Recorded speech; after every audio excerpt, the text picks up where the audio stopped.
So, Trev, the big question is here, Conte must be thinking to himself, A, what am I doing here? B, how do we come back, show determination and character against Leeds and then lose to a side like that?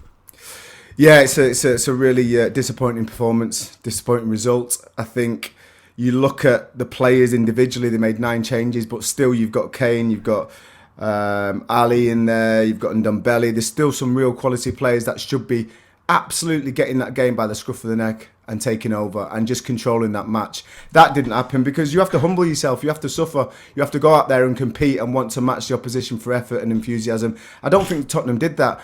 And I think it's quite interesting what's going on at Tottenham at the moment, because Daniel Levy came out of a mission statement the other day talking about we need to be coaching our players better, getting them fitter and getting the best out of the players. And then you've got on the flip side Antonio Conte saying Tottenham are a big team, but I'm looking at the standard and the standard's not there. So that's going to be interesting. He's obviously looking at it and thinking, I need to bring some bodies in January and then certainly in the summer. But I think it's a bigger task than he thought. The only one thing I would say, and I don't know what you say about this, Ray, when you've got a manager who comes in and he absolutely runs you stupid, which Antonio Conte's got the reputation of doing, and then all of a sudden it comes down to game day and you're still a little bit fatigued. You've done too much in the week and the week before, and sometimes your performance... Sometimes that can take a little bit away from performance, and it might take a few weeks until you get used to the intensity. We might be seeing a little bit of that, but that's giving the boys the benefit of doubt. Well, there was no problem with fitness against Leeds, was there, guys? Against Leeds United? No. I mean, we heard a caller there for Spurs fans saying, well, there's no excuse for not trying and not having a go. And that's what I can't get my head around that. I can understand when people have a poor game, Trev. I don't know. Everyone has been there, and it ain't gone well for you. But you can still put that energy in. You can still put the commitment in because you're playing for whoever you're playing for. And that's what 100%. I think the Spurs fans will be more disappointed with. That they didn't show that energy, and probably Spurs, no disrespect to the other side who they played, they thought they just had to turn up, and they'd win 3 or 4-0, no problem.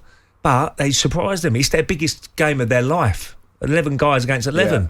And suddenly, if you've got 3 or 4 players not at it, or probably more than that last night, then suddenly you got a game on your hand. That's why there's so many upsets in the third round of the FA Cup. Because Trev, Conte, right?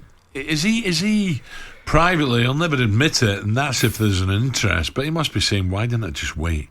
Why didn't I just wait? I could be now standing on the touchline at Old Trafford. You can't think like that now. Yeah, I mean, listen. But it was crystal clear that Ollie was on thin ice. Well, he was on thin ice, but they could have beat Watford, couldn't they? And they suddenly gone on a run. They might have beat in the Champions League Villarreal. Suddenly he's got his job again. So I think Conte, he made that big decision. He's met Daniel Levy. Fair play to Spurs. They moved quickly. They thought, well, no, we've got to move quick. Because they might have been looking at the situation at United. But Conte's made that decision, and he's got to put everything behind the job now, hasn't he?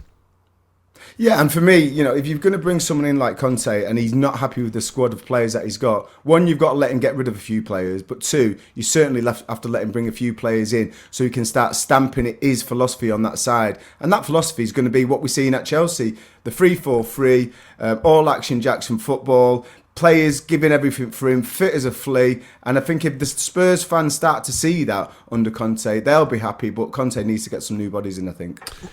Trev, how do you get the players out? That's the hard bit. Yeah, I know, because they're on big wages. They're all being big wages. They've all got good contracts. They're all sitting there at the moment. That is the big problem. It's too comfortable sometimes. Trev, let me ask you this, right? And people will give me pelters here, but I want to talk about Dele here, right? Because we know, in terms of ability, what he's got and what he can do, right? Does it help when you're struggling for your life? Like you're in and out, you can tell by his body language he's not happy, and he comes out with a rainbow haircut. What's the point of that? What is the point? Is that a statement saying, well, I don't care, I'll do him a little bit, but or just come out and do things that are going to get the fans saying, yeah, good lad, he's giving it 100%. That's what you want. That's the reaction you want. Not walking out as if you just walked out of a Mayfair salon. Yeah, it's disappointing what's happening with Dele Alli at the moment. 4 or 5 years ago, I think any club in the world would have taken him. He's, I think he's gone away from what made him, which was literally, he was a box-to-box midfielder that could outrun most other midfielders. And when he got into the final third going forward, he had a great bit of technical ability, he had a great bit of creativity, and he would score and assist great goals. He loved the tackle, and he was almost, people were talking about him as being the next Steven Gerrard. And his stats, when you put him against Lampard and other players who'd played before him, it superseded them stats. And all of a sudden, he's obviously been rewarded for that performances and for the form that he was showing. He looks like he's a little bit too comfortable, and he's probably taking his eye off the ball. I'm waiting for him to get that second wind and think, where though? You know what? Where? At where? I think he's got to go. Yeah, I think he's got to go. I just think with what's going on at Tottenham and obviously the fans' relationship and everything that's gone on before, I think he needs a new challenge. He needs to get out of his comfort zone and go somewhere else and really start working and fighting for his career. talkSPORT Breakfast with Alan Brazil. Thursday and Friday morning, 6 till 10. On AM, on DAB, via the talkSPORT app and on your smart speaker. talkSPORT.